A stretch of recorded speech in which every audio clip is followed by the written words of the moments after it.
하나님과 세상을 연결하는 다리가 되다, 이런 제목으로 말씀을 나누려고 합니다. 조금 길고 딱딱한 말씀이 될지 모르지만 한 번쯤 또 우리들이 듣고 지나가야 될 부분이고, 제가 우리 어린이들이 찬양하는 걸 이제 생각하지 않고, 어린이를 전혀 고려하지 않고 너희를 좀 어른 대우할게, 잘 들을 수 있지? 어른처럼 어이 그래, 그리고 어이구 좋아 좋아. 네, 애들은 뭐를 해도 다 예쁜 것 같아요. 우리 박수로 한번 축복할게요. 고맙습니다. 자, 오늘 본문 말씀을 두 개를 선택을 했습니다. 하나는 마태복음 11장 28절, 또 마태복음 28장 20절. 수고하고 무거운 짐진 자들아 다 내게로 오라, 내가 너희를 쉬게 하리라. 그리고 가라, 내가 너희와 함께 하리라. 이 말씀은 만나교회가 40년 전 시작할 때, 그 잠실 벌판 광야에서 시작할 때 내걸었던 두 개의 문구이기도 합니다. 저런 성구가 늘 만나교회에는 붙어 있었어요. 그리고 여러분들 들어오는 저 현관 앞에도 보면 돌에 새겨져 있습니다. 저는 저 말씀을 보면서 오늘 이렇게 이런 생각을 해보게 되었어요. 예수님께서 내게로 오라, 내가 너희를 쉬게 하리라. 이 말씀이 40년 전 참 이렇게 팍팍한 삶을 살아가던 사람들에게 쉼을 주는 이야기였구나. 또 쉼을 얻은 사람들에게 가라, 내가 너희와 함께 하리라 라고 말씀하셨을 때 이것은 힘을 주는 말씀이었구나. 그래서 이 말씀은 쉼과 힘에 대한 말씀이었구나. 어떻게 생각하세요? 네, 근데 이 말씀을 제가 담임 목사가 돼서 2대 목회를 하면서 그렇게 해석을 했죠. 모이는 교회와 흩어지는 교회. 아마 여러분들이 참 만나교회에서 많이 듣는 말 가운데 하나일 거예요. 하나님께서 우리를 오라라고 말씀하신 이유는 너희들이 흩어져서 사명을 감당하라 라고 하는 목적을 이루기 위해서. 그래서 오는 이유와 가는 목적이 있는 교회, 이게 만나교회가 가지고 있는 굉장히 중요한 목회 철학이죠. 이렇게 수없이 이야기를 하다 보니까 만나교회에서는 꽤 오래전에 토요 예배를 시작하게 되었고, 또 코로나 이전에 우리는 미디어 교회를 시작하면서 사람들에게 만나교회만 머무는 것이 아니라 믿음을 가진 여러분들이 흩어지십시오 라고 하는 사역을 자연스럽게 할 수 있었던 것 같아요. 또 만나교회에서 여러분들이 신앙생활을 하면서 느끼는 것 중에 하나는, 만나교회에는 두 가지 단어가 여러 곳에 들어가 있습니다. 하나는 브릿지라고 하는 말이고, 또 하나는 파구스라고 하는 말이에요. 조금 전에 그 영상을 통해서 만나교회 그 창립 기념 영상을 보면서 천막에서 이렇게 성가대 모습이 있었는데 맨 오른쪽에 있는 고등학생이 접니다. 저도 그때 이렇게 이제 만나교회 처음 시작할 때 이런 고등학생으로 시작을 했는데, 이 한 세대가 지나가고 제가 세컨 제너레이션으로 만나교회 담임이 되었을 때, 우리 교회가 어떤 목회 철학을 가지고 사역을 해야 될까 했을 때 떠오른 단어가 두 개였거든요. 하나는 브릿지라는 거였어요. 교회가 존재하는 이유, 하나님과 이 세상 사이에서 교회가 중간 역할을 해야 되겠다, 다리 역할. 또 교회와 세상 속에서 우리 교회는 이것을 연결하는 다리가 돼야 되겠다. 그래서 여러분들이 잘 알고 있는 BTD, 브릿지 트레스 디아스라고 하는 영성 훈련은 하나님과 우리들 사이에 다리의 역할을 하고, 또 우리 교회가 시작한 월드 휴먼 브릿지라고 하는 NGO 단체는 교회와 세상을 연결하는 다리의 역할을 하고 있죠. 그래서 저희 교회 사역에는 브릿지라고 하는 말들이 계속 들어가고 있어요. 자, 그 다음에 우리 교회 카페 이름이 뭐죠? 파구스. 우리 교회 지하 1층에 있는 레스토랑 이름이 레스토랑 파구스. 그리고 교회 건물 맞은편에 있는 교육관 이름이 공간 파구스. 이 파구스라고 하는 이름이 계속 들어가고 있어요. 이 파구스라고 하는 말은 사도 바울이 아테네에서 복음을 전할 때 아레오빠고라고 하는 광장에 모여서 말씀을 전했어요. 믿지 않는 사람들과 만나서 토론을 했던 장소가 아레오빠고입니다. 아레오빠고라고 하는 말은 두 개의 단어가 겹쳐져 있는데, 아레오와 바고, 아레오는 화성이라고 하는 말이고 바고는 언덕, 힐이라는 뜻을 가지고 있습니다. 제가 만나교회 카페를 만들 때 하나님 이 공간이 파구스, 언덕이 되게 하여 주옵소서. 어떤 언덕이냐면 예수 믿는 사람과 믿지 않는 사람이 만나는 언덕이 되게 하여 주옵소서. 여러분들이 지금 카페 파구스를 참 자연스럽게 이렇게 이용을 하고 계신데, 그 당시 저 카페를 만들 때 쉬운 일이 아니었어요. 왜냐하면 저기 탄천변으로 있는 그 입구, 교회복을 다 헐어서 입구를 냈기 때문이죠. 왜냐하면 그때 예수 믿지 않는 사람들과 교회가 컨택 포인트를 가지기 위해서는 교회의 담을 좀 헐어야 되겠다. 그래서 교회 입구를 통하지 않고 밖에서 바로 들어올 수 있는 문을 만든 거였어요. 그리고 제가 파구스에게 두 가지를 부탁했어요. 첫 번째, 이 교회 파구스 안에 십자가를 걸지 마십시오. 두 번째, 찬송가를 틀지 마십시오. 이유는 예수 믿지 않는 사람들이 일단 이 안으로 들어와서 교회 안으로 들어갈 수 있도록 통로의 역할을 해야 되기 때문이죠. 그렇게 파구스는 한국 교회에 굉장히 큰 영향력을 끼치는 카페가 되었어요. 여러분들 잘 모르시지만 이 파구스 분점이 전국에 한 30개가량 있습니다. 저희가 시작해서 교회들 또 미혼모들이 사업할 수 있도록 만들어준 저기 여수에 있는 여울마루에 가도 파구스가 있습니다. 그런 사역들이 우리 교회에서 이루어졌었어요. 자, 창립 40주년을 맞이해서 우리가 그런 역할을 하는데, 그러면 하나님께서 우리를 이 공동체로 불러주신 이 모이는 공동체에 대한 이유를 다시 한번 우리들이 생각하고 우리가 해야 될 일들을 다시 한번 생각하는 시간이 이 40주년에 필요하겠다는 생각이 들었습니다. 오늘 설교는 조금 길 예정입니다. 그렇게 알고 들으세요. 자, 공동체라고 하는 것은 어떤 것일까? 요즘 젊은이들이 결혼 잘 하려고 하지 않습니다. 왜? 함께 사는 거 불편하고 힘들다고 생각하죠. 요즘 젊은 사람들이 또 아이를 많이 잘 낳지 않습니다. 아이 키우는 것 쉽지 않습니다. 공동체라고 하는 것은 뭔가 함께 한다고 하는 것인데, 가족도 이렇게 힘든데 전혀 생면부지의 사람들이 만나교회 공동체라고 하는 이름으로 모인다고 하는 것이 얼마나 힘든 일이겠습니까? 함께 하는 것이 싫어서 우리는 자꾸 자기들만의 공동체를 만들려고 하는 경향이 있는 것 같습니다. 바로 이 부분에서 저는 자기 성찰이 필요하다. 우리 교회에 우리들의 자기 성찰이 좀 필요하다는 생각을 합니다. 우리가 정말 중요한 성경 구절을 잊고 있죠. 요한복음 3장 16절, 하나님이 세상을 이처럼 사랑하사. 그런데 우리는 요즘 자꾸 이 말씀을 하나님이 교회를 이처럼 사랑하사라고 생각하는 경향이 있는 것 같아요. 그래서 하나님을 이 교회 안에 자꾸 가두어 두려고 하는 경향이 있는 것 같습니다. 가만히 생각해 보세요. 지금 교회는 이 세상을, 하나님이 사랑하셨던 이 세상을 사랑하고 있는가, 아니면 이 세상과 원수가 되어 있는가? 참 많은 부분에서 교회가 세상과 원수가 되어 간다는 생각이 들지 않으세요? 또 하나, 이번 코로나를 통해서 교회가 이 세상 가운데서 완전히 외떨어진 섬이 되어버린 듯한 느낌을 가지게 됩니다. 뭔가 교회 공동체의 역할이 제대로 살아있지 못하다는 생각을 합니다. 게다가 더 나아가서 이 코로나가 이런 현상들을 더 심화시킨 부분인데, 교인들 가운데도 이제 교회를 다니면서 우리들이 믿는 이런 공동체, 이런 것도 좋지만 나는 내 마음대로 좀 예수를 좀 믿고 싶어. 그게 유튜브라고 하는 것을 통해서 굉장히 많이 확산이 됐어요. 그래서 예배를 드려도 실시간에 이렇게 유튜브로 예배를 드리는 사람이 있는가 하면 예배 시간을 자유롭게 드리죠. 아무 때나 볼 수 있으니까. 근데 아무 때나 예배 드리면 장점이 뭐예요? 예배를 딱 시작했는데 찬양이 마음에 안 들어. 그럼 이렇게 건너뛰어. 대표 기도가 길어. 또 건너뛰어. 설교를 듣다가 마음에 안 들어. 꺼. 그리고 마음에 드는 곳에 들어가요. 헌금도 내가 좋아하는 일에 프로젝트가 있으면 헌금을 하고, 그렇지 않으면 하지 않아요. 내가 원하는 신앙들을 계속 찾아가는데, 가만히 보면 우리들이 주님의 기쁨과 모이는 공동체의 올바른 모습들이 아니라 굉장히 이기적인 공동체의 모습으로 변화되는 것들을 보게 돼요.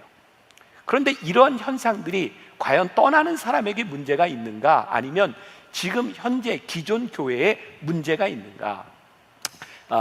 미국의 여론 전문가죠. 조지 바나라고 하는 사람이 교회 다니지 않는 사람들, 교회를 떠난 신앙인들에 대하여 그들은 혁명가들이다, 이렇게 이야기를 했어요. 제가 조금 글을 읽어드립니다. 혁명가들에 관한 흔한 오해 중 하나는 그들이 교회를 떠났다고 해서 하나님도 떠났다는 것이다. 하지만 우리가 조사한 바로 교회를 떠나면서 하나님과 완전히 멀어진 사람들도 있지만, 오히려 하나님을 더 많이 원하지만 교회에서는 그렇게 할 수 없어서 교회를 떠난 사람이 훨씬 더 많다.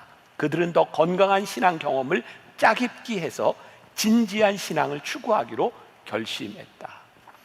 지금 교회 공동체가 무너지는 많은 일들 가운데 우리 자기 성찰이 필요한데, 공동체를 떠나가는 사람들에게만 문제가 있는 것이 아니라 교회 공동체가 어떤 모습을 가지고 있었는지를 우리들이 분명히 보아야 된다는 거죠. 교회를 떠나간 사람들은 단순히 기존 교회 공동체에 대하여 반항하는 것이 아니라 어쩌면 기존 교회에 대한 좌절감으로 교회를 떠나가는 사람들이 많이 있다는 거예요. 그들은 교회에 가는 것보다 내가 교회가 되지라고 하는 생각으로 교회를 떠나갈 수도 있다는 거예요. 그들은 매주 와서 듣던 이 교회 설교, 이 설교자의 말 가운데서 말로만 그치는 것이 아니라 진짜 놀라운 예수님의 이야기 속으로 직접 들어가서 살기를 원하는 사람들이 이 땅 위에 참 많아졌다는 거예요. 그래서 자기 성찰입니다. 우리 교회가 어떤 공동체를 이루고 있는가를 보아야 되는 거죠. 우리의 고민은 교회와 연을 끊고 교회를 떠나간 사람들을 비판하는 것보다 먼저 이들에게 다리가 되어주는, 다시 교회로 돌아올 수 있는 참된 공동체를 만드는 것, 그것이 창립 40주년을 지나가며 우리 교회 교인들이 생각해야 될 것이라는 생각을 해요. 많은 교회의 잘못들 있어요. 그럼에도 불구하고 우리가 이 교회를 포기할 수 없는 이유는 무엇일까? 제가 몇 년 전에 고린도전서 강해를 하면서 그런 얘기를 했던 적이 있습니다. 저도 설교를 준비하면서 진짜 놀란 거였어요. 어떻게 고린도 교회, 2000년 전 고린도 교회, 사도 바울이 개척했던 그 교회에서 일어날 수 있는 모든 문제들이 그 교회에 다 들어있을까? 그러면서도 사도 바울은 고린도에 있는 교인들에게 교회에 대한 소망의 끈을 놓지 않고 그들에게 이 말씀을 전했던 이유는 무엇이었을까? 여기에 우리의 소망이 있어요. 이제 자기 성찰에서 우리의 소망이 무엇인지를 보려고 해요. 자, 창립 40주년을 맞이하는 우리들이 예배를 드리고 있는 이 시간, 우리들에게 소망이 있다면, 우리들에게 가능성이 있다면, 그 유일한 가능성은 주님이 우리의 구주가 되셨다는 거예요. 사도 바울이 고린도 교회를 향해 끊임없이 그들을 성도라고 부르고 그들을 포기할 수 없었던 이유는 하나님께서 그들을 포기하지 않으셨기 때문에, 그들을 붙잡고 계셨기 때문에 우리들이 그 믿음을 붙잡을 수 있다는 거예요. 여러분, 2000년 교회 역사를 지나면서 여러분, 요즘 우리 교인으로서 참 마음 아프죠. 세상 사람들이 교회를 향해, 교인들을 향해 평가하는 그런 것들이, 우리가 아무리 부인한다고 해도 교회를 향해 손가락질하는 일들, 그런데 그런 일들이 2000년 동안 끊임없이 있어 왔다는 거예요. 놀랍게도 하나님은 2000년 동안 이 교회를 포기하지 않으시고 교회를 늘 새롭게 하셨고 소망의 공동체로 만들어 가셨다는 거예요. 유명한 교부 어거스틴이 이런 말을 했어요. 참 무서운 말입니다. 때때로 교회는 매춘부일지 모릅니다. 그러나 여전히 내 어머니입니다. 시프리안이라고 하는 교부는 이런 얘기를 했어요. 교회를 내 어머니로 삼지 않고 하나님을 아버지로 삼을 수 없다. 교회 공동체는 완전하기 때문에 우리들이 모이는 공동체가 아니라 하나님께서 이 교회를 택하셔서 우리의 신앙의 어머니로 만들어 주셨기 때문에 우리들이 이 교회를 붙들고 포기할 수 없는 이유인 거죠. 예수님께서 이렇게 골치 아프고 타락한 우리를 버리지 아니하고 끝까지 사랑하셨기 때문에 우리도 이 교회 공동체에서 누군가를 포기하지 않고 끝까지 붙들어야 되는 이유가 있는 거예요. 제가 요 근래 읽은 책 몇 번 여러분들에게 소개했죠. 제일 인상적이었던 아주 자그마한 책입니다. 스카이 제서니가 쓴 예수님의 진심이라는 책이에요. 저도 제 책을 쓰고 이렇게 소개를 할 수 있으면 참 좋겠는데 저는 그런 자신은 없는데 이 책은 진짜 여러분들에게 강추하고 싶은 책이에요. 짧지만 좋은 책입니다. 예수님의 진심. 여기에 원수를 사랑하라고 하는 이 말씀에 예수님의 진심이 무엇인가라는 글이 나와 있어요. 우리들에게 사랑이라고 하면 굉장히 애틋하고 달콤한 감정을 떠올리지만 예수님이 말씀하셨던 사랑은 그런 감정이 아니라는 거예요. 원수를 사랑하라, 이것은 우리의 감정으로 될 수 있는 것이 아니라 감정 이상의 무엇이 필요한 것이고, 우리의 의지를 동원해야 되는 것이고, 진짜 사랑은 우리가 통제할 수 없는 감정이 아니라 상대방을 위한 뭔가를 하는 것, 그것이 원수 사랑이라는 것.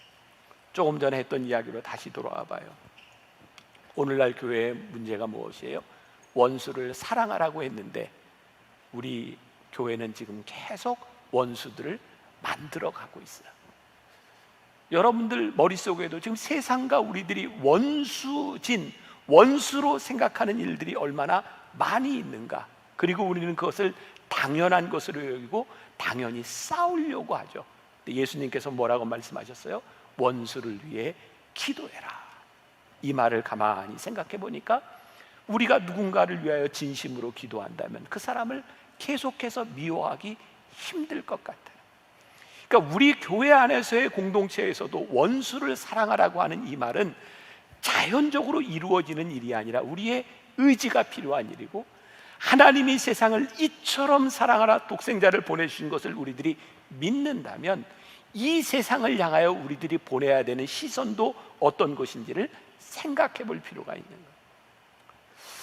지난해 저에게 가장 큰 이렇게 감동 인사이트를 주었던 책이 디트리 본헤퍼 목사님의 성도의 공동생활이라는 책이에요.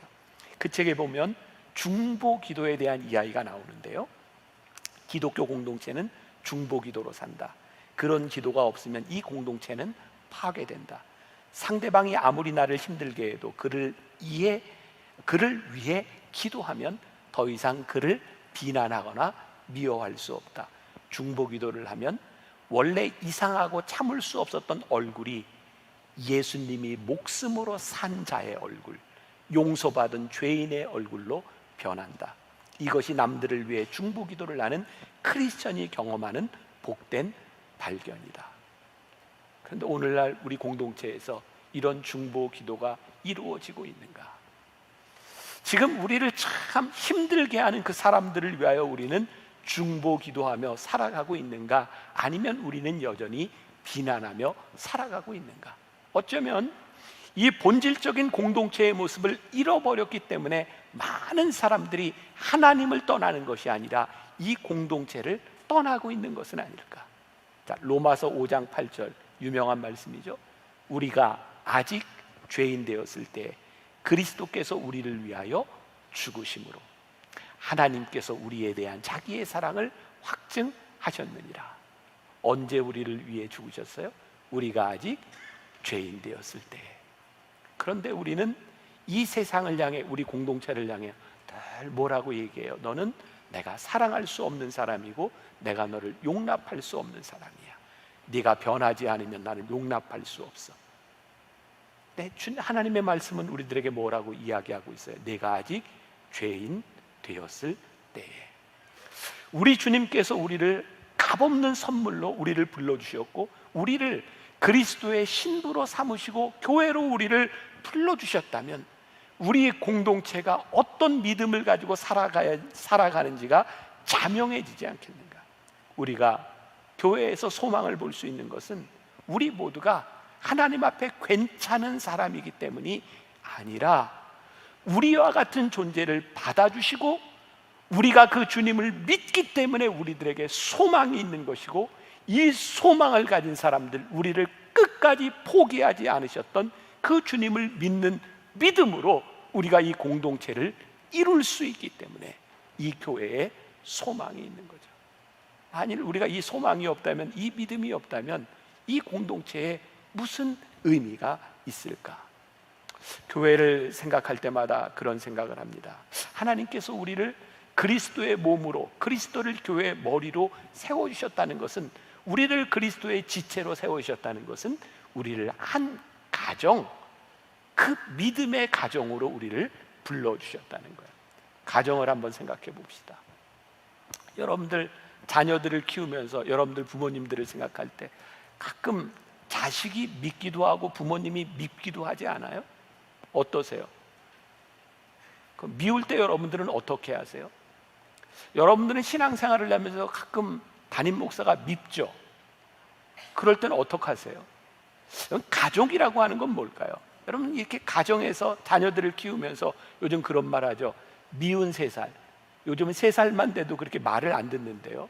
그런데 진짜 무서운 말이 하나 생겨났죠. 죽이고 싶은 7살. 너무 말을 안 들어서.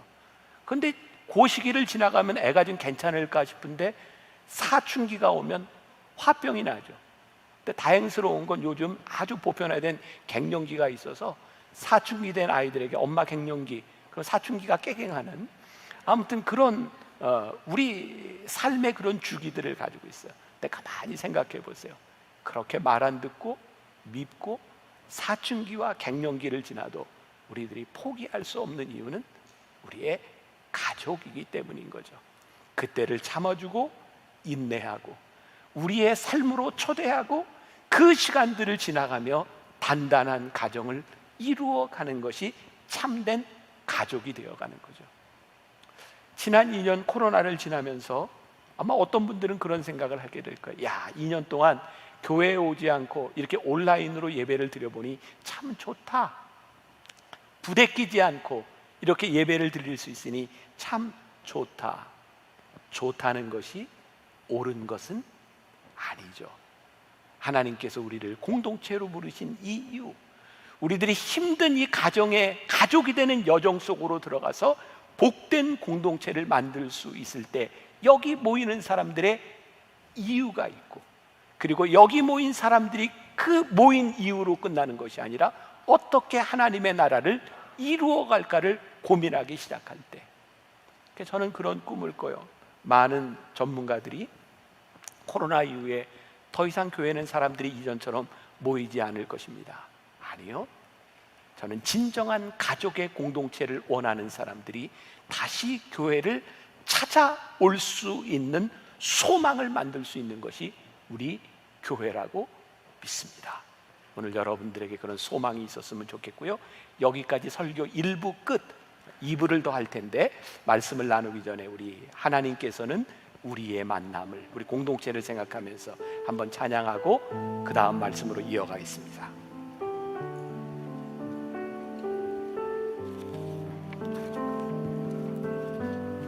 하나님께서는 우리의 만남을 계획해 놓으셨네. 우린 하나 되어 어디든 가리라. 주 위에 서라면 무엇이든 하리라. 당신과 함께 우리는 하나 되어 함께 걷네. 하늘 아버지 사랑 안에서 우리는 기다리며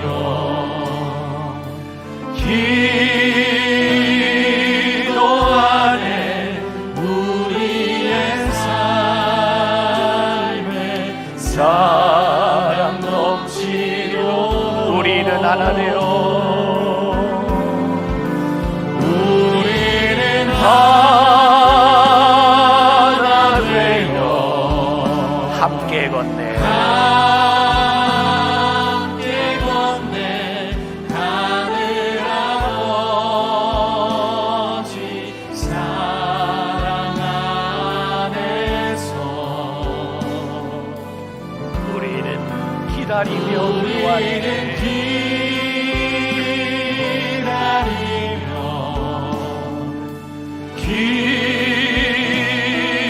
기도하네. 우리의 삶에 사랑 넘치도록.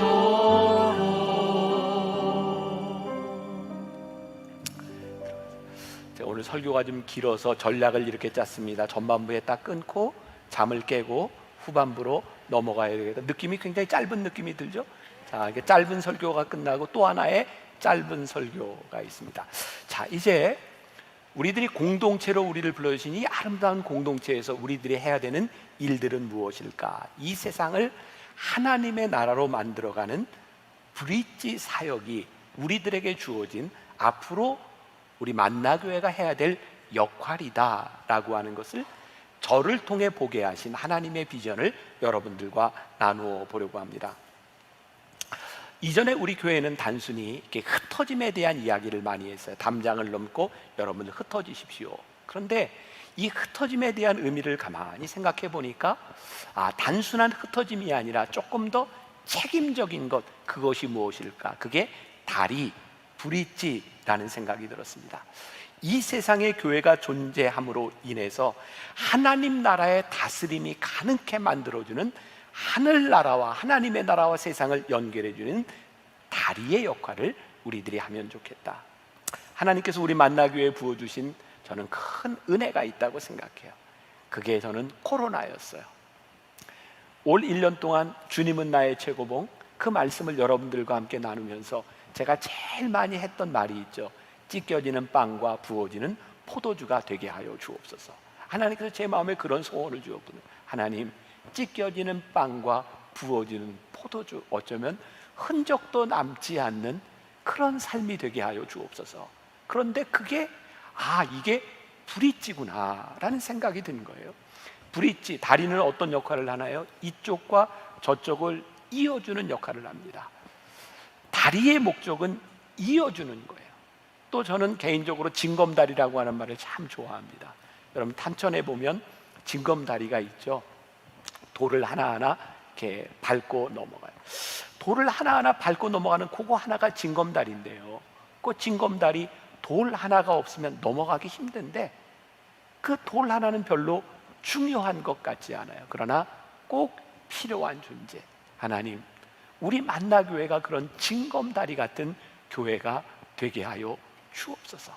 아무것도 아닌 것 같지만 이 세상과 하나님을 연결하는 다리가 되게 하여 주옵소서. 요즘 그 오징어 게임이라고 하는 그 넷플릭스 드라마가 굉장히 유행이 되어서 이게 또 반기독교적인 뭐 이런 이야기 하고 있는데, 저에게 가장 실감나는 이 설교를 준비할 때 떠올랐던 게 제가 오징어 게임 다리 건너기 여기다 써놨거든요. 이 오징어 게임을 본 사람이야 이야기되는데, 그 하나는 그냥 유리가 깨지는 유리고 하나는 안 깨지는 유리, 그 다리를 밟고 지나가는 거죠. 하나님, 우리가 징검다리가 그냥 깨어지는 다리가 아니라 단단하게 지탱해주는 그런 징검다리가 되게 하여 주옵소서. 얼마 전에 한국의 큰 별이죠, 조용기 목사님이 소천하셨어요. 뭐 그분에 대한 평가를 뭐 여러 가지로 할 수 있겠지만, 저는 우리나라 70년대 80년대 참 힘든 시기를 지나가던 우리들에게 이 축복이라고 하는 그런 믿음을 심어주어서 우리들에게 힘을 주셨던 하나님이 쓰시는 참 귀한 분이었다는 생각이 들어요. 또 개인적으로 저희 아버님이 돌아가셨을 때 저희 교회에 오셔서 저희를 위해 기도해 주셨던 그런 기억이 있어서 저도 거기 가서 가족들을 위해서 이렇게 기도해야 되겠다. 그래서 조문을 갔어요. 조문을 하고 잠깐 앉아있는 동안 지금 담임 목사님인 이영훈 목사님하고 이야기를 이렇게 나누게 되었는데 제가 참 감동이 되었어요. 이영훈 목사님, 이거 방송 들을지 모르겠지만 참 좋은 분이세요. 제가 이렇게 사귀어보면서 참 좋다, 인격이 참 훌륭하세요. 근데 장례에 그 자리를 지키면서 그분이 저에게 이런 얘기하는, 목사님, 제가 이 장례를 지나면서 많은 생각을 하게 되었습니다. 여의도 순복음교회 조용기 목사님, 그분 한 분으로 기억하는 것으로 족합니다. 저는 교회를 은퇴할 때, 제가 세상을 떠날 때 저는 그저 기억해 주지 않는 사람, 그 역할을 하면 좋겠습니다. 그 말이 저에게 굉장히 감동적으로 들렸어요. 그리고 그분이 이런 얘기를 하는 거예요. 장로교의 창시자인 존 칼빈, 여러분 아시죠? 종교개혁가이기도 하고 기독교 강요라고 하는 책을 써서 장로교의 틀을 만든 분, 장로교인들이 굉장히 이렇게 존경하고 숭상하는 분이기도 하죠. 근데 여러분, 존 칼빈이 죽을 때 어떤 유언을 했는지 아세요? 내 무덤을 남기지 말라. 지금도 존 칼빈의 무덤이 어디 있는지 아무도 알지 못합니다. 그렇게 위대하게 쓰임받았던 한 사람, 그러나 흔적도 없이 사라지기를 원했던 사람. 저도 그동안 교회에서 그런 얘기 참 많이 했던 것 같아요. 하나님, 우리 교회를 통해서 우리의 아이들이 자라나서 위대하게 하나님 앞에 이렇게 사용되었으면 좋겠습니다. 근데 요 근래 이 코로나를 통해서 하나님이 저에게 큰 마음의 감동을 주신 건, 하나님, 더 이상 만나교회가 위대한 일을 꿈꾸는 교회가 아니라 하나님께 쓰임새 있는 교회가 되게 하여 주옵소서. 하나님 쓰시기에 합당한 교회가 되게 하여 주옵소서. 그리고 찢겨진 빵과 부어지는 포도주가 되는 것처럼 하나님 교회가 하나님 앞에 다 쓰임받아서 달아 없어지는 그런 교회가 되게 하여 주옵소서. 그래서 저는 코로나가 우리 교회에 큰 축복이 되었다고 생각하거든요. 이번 코로나로 인해서 저희 교회에서 시작한 NGO 월드 휴먼 브릿지가 해외 사역과 국내 사역하던 것들이 전부 올 스톱이 됐어요. 아무것도 할 수 없는 상황이었잖아요. 근데 그 기간을 통해서 하나님께서 사역을 다시 돌아보게 하셨거든요. 자, 지난해 코로나가 막 터지고 이 소상공인들이 어려워지고 사람들이 어려워질 때 작년에 우리 교인들이 헌금을 많이 했어요. 어려운 사람을 돕자고, 공동체 돕기. 또 월드 휴먼 브릿지를 통해서 우리가 기금을 모은 게 10억 정도 돼요. 그 성남시에 있는 사람들한테, 어려운 사람들한테 도와줬어요. 그런데 언제부터인가 교회에서도 그렇고 사람들 사이에서 어려운 사람을 도웁시다, 돈을 모읍시다, 이런 얘기들이 하나도 들리지 않습니다. 올해 아프가니스탄 난민이 들어왔을 때 예전 같으면 그 난민을 도웁시다, 헌금을 합시다, 이런 얘기 했을 때 아무도 그런 이야기를 하지 않습니다. 왜냐하면 우리가 돕는 그 돈보다 정부에서 몇 조, 수십억, 수조씩 이렇게 탁탁 내놓으니 우리들이 돈을 모아서 누군가를 돕는다고 하는 그런 의지들이 존재하지 않는 거예요. 제가 요즘 정말 심각한 마음으로 여당이든 야당이든 정치 지도자를 만날 때마다 그런 얘기합니다. 이거 우리나라가 바로 가고 있는 것 같지 않습니다. 정부가 사회복지를 통해서 국민들을 돕는 걸 언제까지 할 수 있다고 생각합니까? 지금은 증세, 또 상속세, 증여세 이런 것들을 통해서 복지 예산을 늘려간다고 생각하지만 앞으로 몇십 년 가지 않아서 우리나라의 인구 감소가 심각하게 닥치는데 이제 젊은이 하나가 노인 하나를 부양해야 되는 그 상황 가운데서 이 복지 정책이 유지가 될 수 있으라고 생각합니까? 이건 정치 이념에 대한 문제가 아니라 인간이 가지고 있는 본질적인 이기심과 돈의 악함 가운데 있어요. 돈을 가지고 절대로 문제가 해결되지 않습니다. 돈이 문제의 해결이 아니라 돈을 쓰는 사람들의 마음이 제대로 되지 않으면 이 문제가 해결이 되지 않는 거죠. 그래서 그런 고민이 온 거예요. 휴먼 브릿지가 모든 사역이 멈추면서 하나님, 그러면 하나님께서 10여 년대에 만들어진 이 단체를 통해서, 이 만나교회를 통해서 하나님은 어떤 일이 이루어지기를 원하십니까? 그리고 몇 가지 소망을 하나님께서 저에게 포기하신 거예요.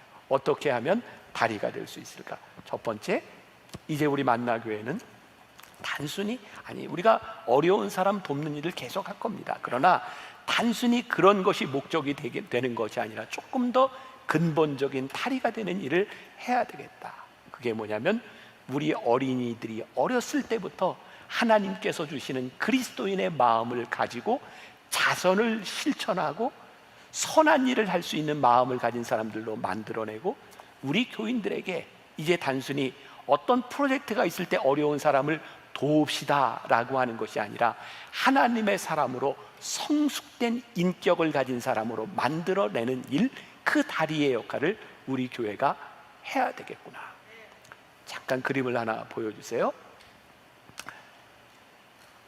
자, 저기에 조금 어려운 말이지만 아랫대라고 하는 말과 프락식스라는 말이 있어요. 아랫대라고 하는 말은 우리들이 가지고 있는 생각, 교회와 성도들이 자선을 실천할 수 있는 성숙된 의식을 이야기하는 거예요. 아, 이제 이게 더 중요한 일이겠구나. 그래서 지난 1년 동안 이 교육을 가능케 하는 자료집을 우리들이 만들었어요. 이제 만나교회가 이것을 보급하는 일, 교제로 만드는 일들을 하게 될 거고요.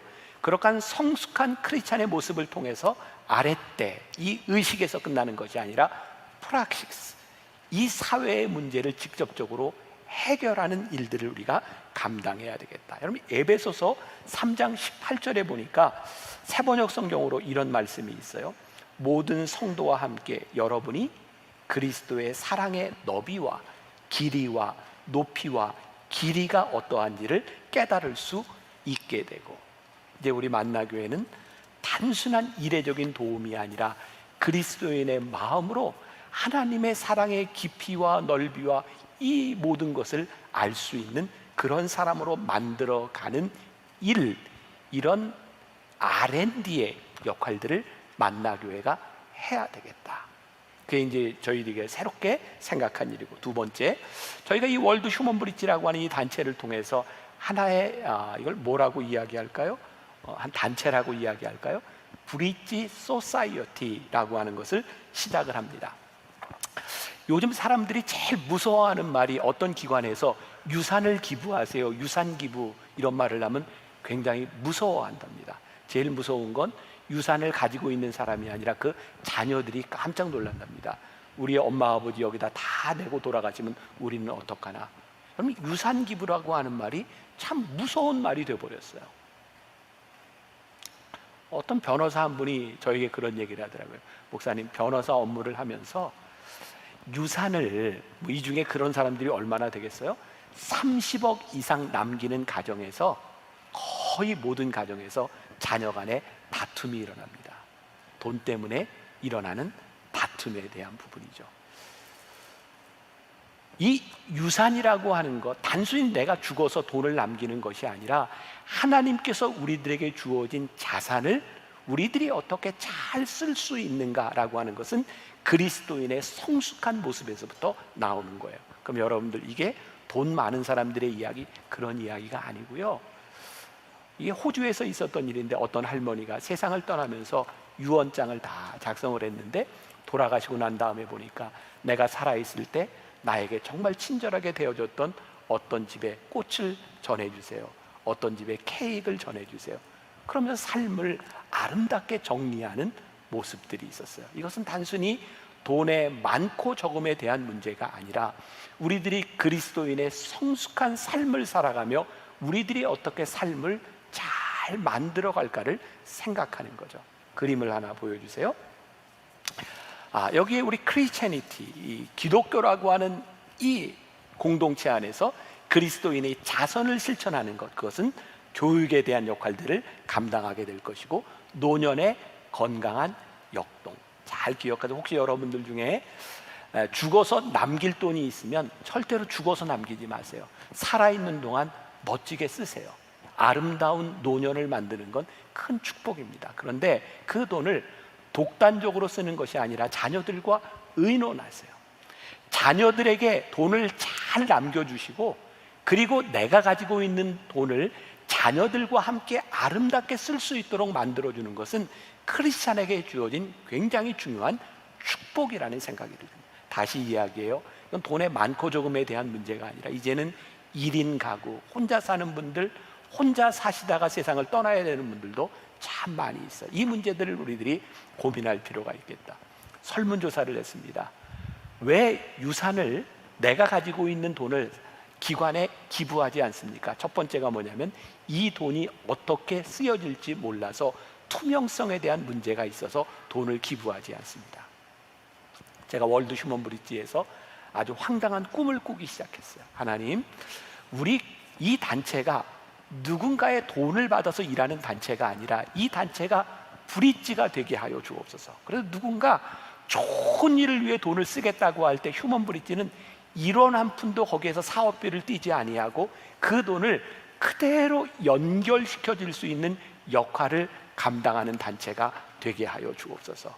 그리고 이 일은 저는 앞으로 한국교회에 큰 영향을 미치리라고 생각하는데, 이 돈이 얼마나 잘 쓰여지는가, 이 투명성에 대한 문제는 한국교회 모든 교회의 헌금 재정의 투명성과도 연결이 돼야 된다고 생각해요. 우리 교회가 그런 일들, 그 무브먼트를 시작해 보려고 하는 거예요.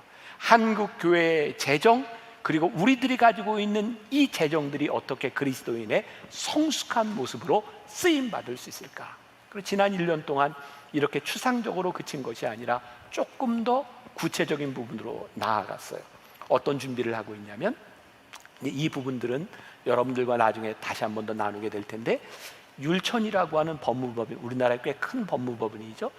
저길 세웠던 그 장로님과 함께 거기에서 온율이라고 하는 그런 그 변호사들이 이렇게 자원해서 봉사할 수 있는 그런 기관을 하나 만들게 됐고, 하나은행과 함께 이 신탁을 함께 할 수 있도록, 의논할 수 있도록, 그리고 우리 교회 우리 성도님이 있는 법인과 함께 여러분들 그 법률적인 자문도 하게 되는 그런 일들을 시작하려고 구조가 잘 짜여져 있어요. 그래서 이 사회를 바꾸는 일, 이것은 우리나라가 가지고 있는 상속세 증여세에 대한 법 개정에 대한 문제까지 굉장히 해결해야 될 문제들이 많아요. 근데 하나님께서 이 코로나를 지나가는 동안 저를 통해서, 우리 교회를 통해서 마음을, 가슴을 뛰게 하셨고 이 사명을 우리들에게 주셨어요. 우리가 함께 기도하면서 단순히 어려운 사람들 돕는 하나의 사건으로 끝나는 것이 아니라 이 사회의 사람들의 마음을 바꿔놓고 이 사회의 사람들이 돈을 어떻게 써야 되는지에 대한 생각들을 바꿔놓는 그런 일들에 우리가 브릿지가 될 수 있다면 이 교회가 참 복된 일이 되겠다. 그래서 앞으로 휴먼 브릿지가 해야 될 중요한 일 가운데 하나가, 물론 어려운 사람들 돕는 일 계속 할 거예요. 그리고 지난 10여 년 동안 얼추 계산해 보니까 우리 교회 예산이 아닌 이 세상 자원을 다 합쳐서 10여 년 동안 400억이 넘는 돈으로 어려운 사람들을 도왔어요. 그런 일들이 계속 될 거예요. 그러나 더 중요한 이 사회를 변화시키는 무브먼트에 우리들이 함께 뛰어들고 우리 교인들이 앞장서려고 하는 일들. 자, 마지막으로 또 하나, 이렇게 외부적인 사역뿐만 아니라 우리 교회가 직접적으로 다리가 될 수 있는 일이 뭐가 있을까? 모든 사람들이 한국교회, 신학교의 위기라는 이야기를 합니다. 우리가 신학교를 바로 세워야 되겠구나. 그래서 이번 학기부터 우리 교회 부목사님 셋이 감리교 신학대학 대학원의 클래스를 하나 맡았어요. 그래서 신학생들을 가르치는 일을 하고 있고, 또 미디어 펠로우라고 해서 앞으로 다음 세대의 미디어를 배워야 될 사람들, 세상에 저희가 한 사람씩 이렇게 발굴을 해서 매 학기 6명씩 발굴을 하는데, 미디어 펠로우로 교육을 시키는 사람한테 300만 원씩 장학금 줍니다. 돈을 받고 가르치는 게 아니라 돈을 주고 가르쳐요. 그 아이들에게 제가 그런 얘기를 합니다. 너희들이 가서 학교를 살리는 사람이 되면 좋겠다. 학생들의 의식을 바꿔놓고 새로운 시대를 준비하는 사람들이 되었으면 좋겠다. 그렇게 신학교 사역을 하고 있고, 또 신학교를 졸업하고 이제 목회를 하는 사람들, 그 사람들을 위해서 지금 가장 필요한 게 리더십과 설교라는 생각을 하거든요. 제가 뛰어나서 뭘 하겠다고 하는 것이 아니라 좋은 분들과 함께 다음 세대를 이렇게 훈련시키는 리더십을 만드는 일들, 그리고 또 하나 우리 교회 안에 평신도 리더십을 세우는 일들을 해야 되겠다. 그걸 가칭 브릿지 미니스트리, BM이라고 잡았어요. 앞으로 우리 교회 장학선교위원회가 BM 미니스트리를 감당하게 될 거예요. 이제 단순하게 장학금을 주는 차원, 이게 우리가 해야 될 일들이 아니구나. 왜? 이미 정부에서 반값 등록금, 그리고 어려운 사람들에게 다 장학금을 주는 복지 정책이 다 만들어졌어요. 우리는 이제 돈으로 하는 일이 아니라 사람을 키우는 브릿지 미니스트리를 해야 되겠구나. 우리 장학위원회가 새롭게 출범합니다. 여러분, 만나교회가 이 브릿지, 귀한 사역을 하는 일들, 제가 여러분들과 함께 앞으로 비전을 계속 나누게 될 텐데, 이 창립 40년을 기해서 새롭게 시작하는 이 일들이 담임 목사의 일, 누구의 일이 아니라 우리의 일이 함께 되어서 꿈꾸는 그런 일들이 이루어질 수 있기를 주님의 이름으로 간절히 소원합니다. 자, 오늘 말씀을 마무리하고 예배를 마치면서 찬양을 하나 들으면서 끝내려고 합니다. 우리 음악부에서 이렇게 찬양을 하나 만들었는데, 이건 우리 교회 교가가 돼야 되겠다. 이 찬양 속에 우리 교회의 목회 철학이 그대로 다 들어있어요. 여러분들은 이번에는 이 찬양을 이렇게 들으면서 가사를 생각하면서 들으시면 좋겠습니다.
기도하겠습니다. 하나님, 우리 만나교회를 하나님께서 세워주셔서 믿음의 공동체가 되게 하셨고 지난 40년 동안 함께 하셨습니다. 하나님, 우리가 오늘 이 시간 소망을 가지는 것은 우리의 능력이 아니라 하나님이 우리를 불러주셨고 우리를 포기하지 않으시며 만나교회를 통해서 우리를 사용하실 것을 우리들이 믿기 때문입니다. 하나님, 위대한 일을 꿈꾸는 교회가 아니라 하나님 앞에 다 쓰여져서 닳고 없어지는 그런 교회, 다리와 같은 교회, 징검다리와 같은 교회, 하나님 잘 쓰시는 교회 되게 하여 주옵시고, 또 이번 창립기념일을 지나가며 우리들이 함께 걷고 또 어려운 우리 사역자들을 돕고 용인의 만나교회가 세워지는 이 모든 일들이 하나님 앞에 복되고 귀한 일들 되게 하여 주옵소서. 지금은 우리 주 예수 그리스도의 은혜와 하나님 아버지의 무한하신 사랑과 성령의 인도하심이 믿음을 가지고 소망을 가지고 이 세상 속으로 흩어지는 당신의 사랑하는 모든 백성들을 위해 지금부터 영원까지 함께 하시기를 간절히 축원하옵나이다. 아멘.